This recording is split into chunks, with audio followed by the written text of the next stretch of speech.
Assalamu алейкум, урматтуу туугандар, бардыңар кайрылуу жасап коелу дедим. Чукул кайрылуу, ата-энелер кайрылгандар өтө көп. Өзүбүз да көз менен көрүп атабыз. Бүгүнкү күндө, бүгүнкү жаштар эртеңки келечек дейт, ошо келечекте бирок кырылып жатат.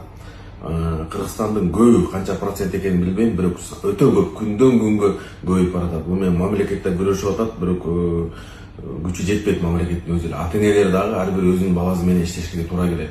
Азыр Казакстанда бул жөнүндө кинолор тартылып атат, аракеттер кылып атат, маданият министрлиги колдон келген видеолордун баарын тартып атат.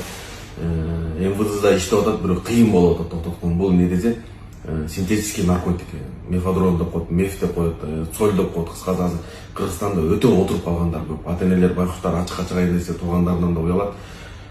Балдар кандай болуп кетет? Булар балдар 17-18 жаштагы ушу Бишкекте жүргөн балдары көп. Айылда деле аябай көбөйүп кетти. Бул арзан нерсе. Мурун анаша чеге турган болсо, дүң чеге турган болсо, мурунку ата-энелердин балдары арак ичип ата-энесин кыйнай турган болсо, андан дагы страшный нерсе азыр ушу мефадрон деген арзан нерсе турат экен. Ушуну чегип отуруп калып, ушудан чыга албай үй бүлөсүн кыйнап, ата-энесин кыйнап аткандар аябай көп.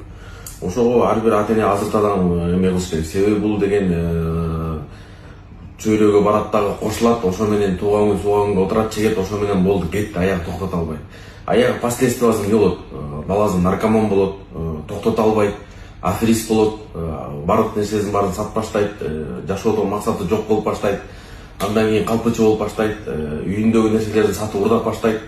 Кечээ да кап келди, анысаңыз уже ата-энеси акча бербесе, ата-энесине кол салып да баштагандар болот. Ар кандай нерсе. Андан кийин булар акча таппагандан закладчик болуп да иштеп баштайт. Бул жөнүндө дагы билсеңиздер, закладчик деген ушу ар кайсы жака бекитип Инстаграмда, интернетте арзан жумуш дейт, Телеграмда. Ошолорду салып иштейм деп да көбү милицияга чукулуп аткандар да аябай көп, камалып кетип аткандар да аябай көп. Ошон үчүн туугандар, бул мамлекет эле эмес, мамлекет эле күрөшө албайт. Ар бир ата-эне дагы өздөрү да күрөшүш керек, көрүп атабыз. Буну лечение кылгандан кийин дагы кайдыра отуруп калып аткандарын да көрүп атабыз. Чөйрөдөн алып чыгыш керек, башка жака алып кетиш керек.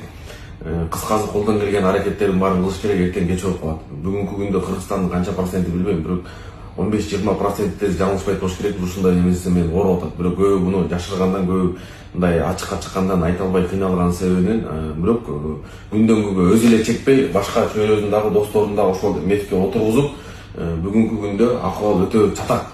Буга ушу парламентте да ушул маселени көтөрүп, бири-бириңер менен кыргызыш бербей ушундай маселени көтөрүп, жаштарга бир бөгөт кое турган мыйзамдарды, закондорду, татаал мыйзамдарды чыгарбасаңар, эртең жаштардын баардыгы буга отуруп калып, мындан дагы чоң проблема туулушу мүмкүн. Ушул нерсе менен бир гана мамлекет эмес, ата-энелер дагы сөзсүз балдарыңарды текшерип карап көрүшкүлө. Биздин Бешкек кайткан телеграм каналыбызда мультфильм, кинолор чыгып жатат. Пайгамбарыбыз Мухаммад саллаллаху алейхи вассаламдын мультфильмы чоңдорго жана кичинекейлерге ылайыктуу. Балдарыңыздардын аң сезимин ойготуңуздар. Телеграмдын ссылкасы Инстаграмдагы профилдеги опциядан кирип каттасаңыздар болот.